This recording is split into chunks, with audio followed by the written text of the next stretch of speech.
You already know what to do. That's the uncomfortable part, isn't it? You've read the books, watched the videos, made the plans. You know sleep matters. You know movement matters. You know that what you eat and how you think and who you spend time with, all of it matters. You know. And yet, something keeps not clicking. The gap between knowing and actually living differently stays stubbornly, maddeningly wide. So you go looking for the thing you must be missing. Some secret framework, some elite morning routine, some productivity system used by billionaires that will finally make it all fall into place. Here's what nobody wants to hear. There is no secret. What actually changes lives is almost insultingly simple. It's quiet. It's repetitive. It looks nothing like the transformation montages you see online. The habits that compound into completely different lives are, by almost every measure, boring. That word, boring, is doing a lot of damage. Because boring gets dismissed, boring gets skipped in favor of something shinier. And while you're out chasing the dramatic, the people quietly doing the unglamorous work are building lives that look from the outside like overnight success. These are 14 of those habits. Let's get into them. But before we do, if you're the kind of person who's done waiting for the right moment to change, drop "I'm ready" in the comments. Let's see who's actually here for this. Before we get to the habits themselves, we need to talk about why you haven't already done this, because it's not laziness, and it's not a character flaw. It's something much more predictable than that. Your brain is wired to seek novelty, genuinely, neurologically wired for it. When you discover a new idea, a new diet, a new journaling system, a new fitness challenge, your brain releases dopamine. Not when you do the thing. When you discover it, the planning feels productive, the research feels like progress, and then the actual repetitive, boring execution arrives, and your brain goes quiet. The reward signal fades, and you move on to the next exciting idea, wondering why nothing ever sticks. This is the planning trap, and almost everyone falls into it. You've probably felt it yourself. That electric feeling of starting something new, the first 2 or 3 days where everything feels possible, and then the slow deflation as the novelty wears off and the real work shows up. Most people interpret that deflation as a sign that the habit wasn't right for them. It wasn't. It's just your brain returning to baseline. That's normal. That's what discipline actually feels like from the inside. There's also the scale problem. We dramatically overestimate what big actions do and dramatically underestimate what small ones compound into. James Clear put numbers to this idea in a way that's hard to shake. Improve by just 1% every day for a year, and you end up 37 times better than where you started. Let that land. 37 times. From 1%. Meanwhile, the person trying to overhaul everything at once, new diet, new workout, new sleep schedule, new mindset, all starting Monday, burns out by Wednesday and ends up further behind than when they started. Because now there's guilt layered on top of inaction. And then there's identity. This one is subtle, but it runs deep. Most people try to change their behavior without ever changing how they see themselves. They say, "I'm trying to be a reader," instead of "I am a reader." They say, "I'm attempting to exercise more," instead of "I'm someone who moves their body every day." That gap between trying to be and being is where most habits quietly die. The action without the identity behind it always feels like performance. And performance is exhausting to maintain. So you've got a brain that rewards novelty over consistency, a culture that glorifies dramatic transformation over slow accumulation, and an identity that hasn't caught up to the behavior you're trying to build. No wonder it hasn't clicked yet. But here's where it turns, because once you understand the actual mechanism of change, once you stop waiting for motivation and start building systems, once you stop swinging for the fences and start showing up for the singles, everything becomes simpler. Not easy, simpler. And simple, done consistently, is the most powerful force in any human life. These 14 habits are simple. Some of them will make you roll your eyes. That's exactly the point. Let's start building. Every lasting structure needs a foundation, and your daily life is no different. The first 5 habits aren't the most glamorous, but they are the ones everything else is built on. Skip them, and the rest wobbles. Nail them, and you'll notice your whole day shifts in ways that feel almost unfair. Habit 1. Wake up at the same time every day, not just on weekdays, every day. This single habit stabilizes your circadian rhythm, improves your sleep quality, sharpens your focus, and regulates your mood, all before you've done anything else. It requires no equipment, no special knowledge, and no money. It just requires that you stop negotiating with your alarm. The people who say they're not morning people are often people who have never given their body a consistent enough schedule to find its rhythm. Give it 3 weeks of the same wake time, and you'll barely recognize how you feel. Habit 2. Make your bed. Yes, really. This one takes 90 seconds, and it's not about tidiness. It's about momentum. Admiral William McRaven put it best in his famous commencement address. Completing that first small task of the day gives you a sense of accomplishment that carries forward. It tells your brain, at the very start of the day, we finish what we start. That signal compounds. Habit 3. Drink water before coffee. Your body wakes up dehydrated every single morning. That low-grade dehydration affects your cognitive function, your energy levels, and your mood, and most people immediately pour coffee on top of it, which dehydrates them further. 1 large glass of water before anything else is a 2-minute habit that meaningfully changes how your brain functions for the first 2 hours of the day. 2 minutes every morning. It adds up to a sharper, clearer version of you just from water. Habit 4. Move your body within the first hour of waking. This doesn't mean a full workout, though if that's accessible to you, even better. It means 10 minutes of walking, stretching, or any deliberate movement that signals to your body that today is a day of action, not stillness. Morning movement increases cortisol at the right time, early in the day when it's actually useful, boosts your mood through endorphin release, and creates a physical anchor that your body begins to associate with go mode. The people who say they can't find time to exercise are often the same people who exercise at the end of the day, when willpower and energy are at their lowest. Move it to the beginning and watch how rarely you skip it. Habit 5. Write 3 things you want to accomplish today, just 3. Not a 30-item to-do list, not a color-coded productivity matrix. 3 things. The limitation is the point.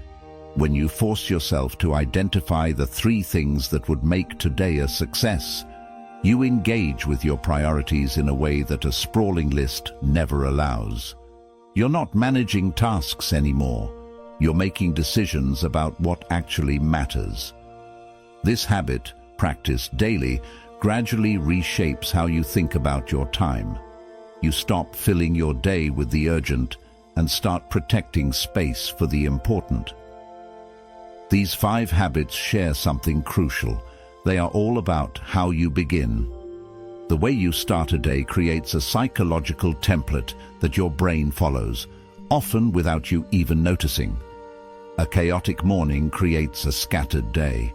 A grounded morning creates a grounded day. This isn't mystical. It's just how attention and momentum work. You might be thinking, I've heard all of this before, and you probably have. The question isn't whether you've heard it. It's whether you're doing it every day, without exception, without waiting to feel motivated. Motivation is what gets you started once. Habit is what keeps you going when motivation has long since gone home. These 5 aren't complicated. They're not going to go viral. They're not going to impress anyone at a dinner party, but they will, quietly and reliably, start building a version of you that has more energy, more focus, and more control over the shape of each day. And that foundation makes everything that comes next not just possible, but almost inevitable. Once the foundation is in place, something interesting happens. You start to have margin, a little more mental space, a little more energy at the end of the day, a little more capacity to go beyond just surviving the hours and actually growing within them. These next 5 habits live in that margin. They're about building skills, deepening relationships, and expanding who you are, one quiet day at a time. Habit 6. Read for 20 minutes a day. Not scroll, not skim. Read. A book, a long-form article, something that requires your sustained attention and takes you beyond the information loop you're already living inside. 20 minutes a day is roughly 15 to 20 books a year. Think about the last 5 years of your life. Imagine if you'd read 75 to 100 books in that time on topics that actually matter to you. Your thinking would look completely different. Your vocabulary, your emotional range, your ability to solve problems, your understanding of human nature, all of it deepened slowly by 20 quiet minutes a day. Habit 7. Put your phone in another room during meals. This one is less about the phone and more about what the phone is replacing. When you eat with your phone, you are absent from the meal, absent from the people across from you, absent from your own hunger cues, absent from the natural pause in the day that meals were always meant to provide. Putting the phone down, even for one meal a day, rebuilds your relationship with presence. And presence, it turns out, is the one thing that makes nearly every other part of life feel richer and more real. Habit 8. Learn something small every day. This doesn't require a course or a certificate. It can be a 10-minute YouTube deep dive on a topic you know nothing about, a podcast episode in a field outside your own, a single new word and its etymology. The habit isn't about the specific content. It's about keeping your brain in growth mode rather than consumption mode. People who make a small daily practice of learning new things develop what psychologists call a growth mindset, not as a concept they've read about, but as a lived, functional orientation toward the world. Habit 9. Send one meaningful message a day. Not a meme, not a quick "hey," a real intentional message to someone in your life. A sentence or two that says, "I thought of you," or "I'm grateful for you," or "I noticed this thing and it reminded me of what you said last month." Relationships don't degrade from one big fight. They degrade from long, quiet periods of absence. This habit, practiced daily, is a form of relational compound interest. Over months and years, the people in your life will feel genuinely known by you, and you'll feel genuinely connected in a way that most people can't quite articulate, but deeply miss. Habit 10. Spend 10 minutes outside every day, every single day, regardless of weather. The research on this is consistent and, at this point, overwhelming. Natural light exposure regulates mood, improves sleep, reduces anxiety, and lowers cortisol. 10 minutes isn't a nature retreat. It's a bare minimum that most people living indoor, screen-heavy lives are somehow still not hitting. It's a walk around the block. It's standing in your backyard. It's eating lunch on a bench. The bar is genuinely low, and the return is genuinely high. Notice what all 5 of these habits have in common. They're not about grinding harder. They're about being more present and intentional within the time you already have. You're not adding hours to your day. You're changing the quality of the hours that are already there. Growth doesn't always look like doing more. Sometimes it looks like doing what you're already doing with more awareness, more connection, and more genuine engagement. The foundation layer got you stable. The growth layer starts making you someone with a richer inner life, stronger relationships, and a mind that's genuinely expanding rather than just consuming. And when both of those layers are in place, the final 4 habits become not just accessible, they become natural. Mastery is a word that gets thrown around carelessly, as though it's reserved for prodigies and professionals. But mastery, in its truest sense, is simply what happens when someone practices something with consistency and reflection over a long enough period of time. These final 4 habits are about building that kind of relationship with your own life, not just surviving it, not just growing within it, but developing a depth of understanding and intentionality that most people never reach. Not because they couldn't, but because they never committed to the quiet work that gets you there. Habit 11. Do a weekly review, every week, without exception. Set aside 30 minutes, once a week, to look back at the week that just happened. What did you actually accomplish? What derailed you? What patterns are you noticing? Where did your time actually go versus where you intended it to go? This isn't journaling for the sake of journaling. It's data collection about your own life. The people who know themselves best aren't the people with the deepest emotional intelligence by nature. They're the people who have been paying close attention to themselves on purpose for a long time. The weekly review is the mechanism that makes that possible. Habit 12. Practice single tasking. In a culture that has spent 2 decades celebrating multitasking, this feels almost rebellious. But the research is unambiguous. Human brains do not multitask. They switch task, rapidly alternating between things, and every switch carries a cognitive cost, a residue of the previous task that lingers and reduces the quality of your attention on the next one. Single tasking means, for a defined block of time, you do one thing, one tab, one document, one conversation, one task.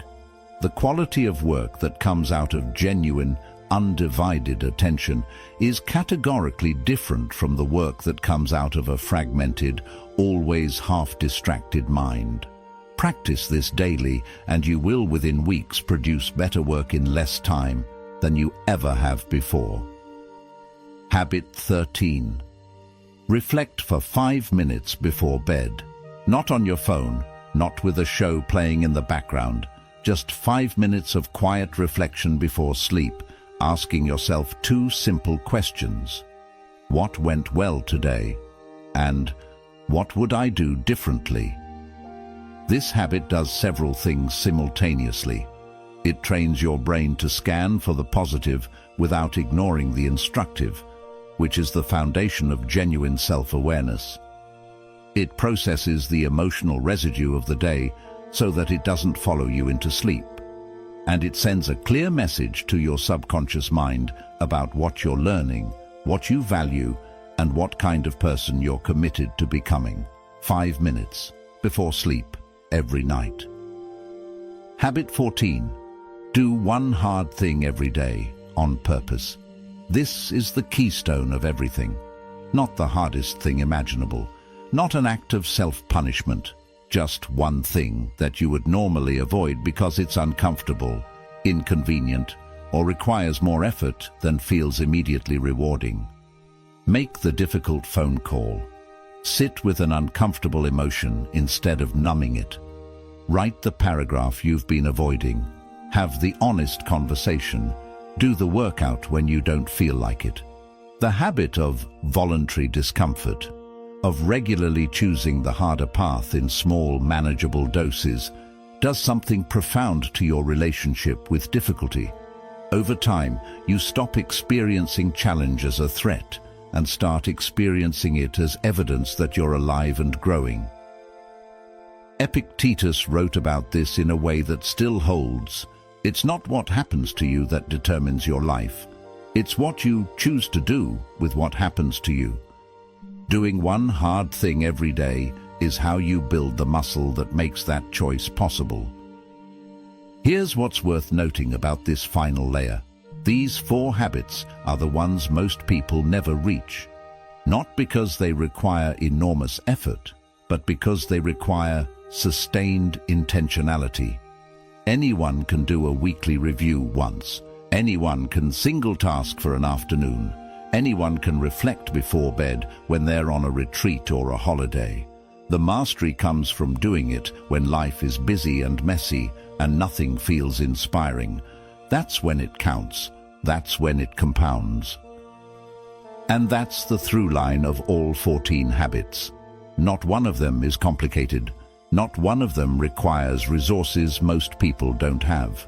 What they require is a decision, made quietly, without fanfare, to show up for yourself in small ways every single day, whether or not anyone is watching, whether or not you feel like it, whether or not it feels like it's working yet.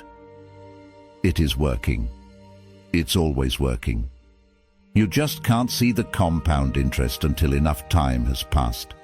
But it's accumulating. Every single day that you do these things, it's accumulating. The boring truth about extraordinary lives.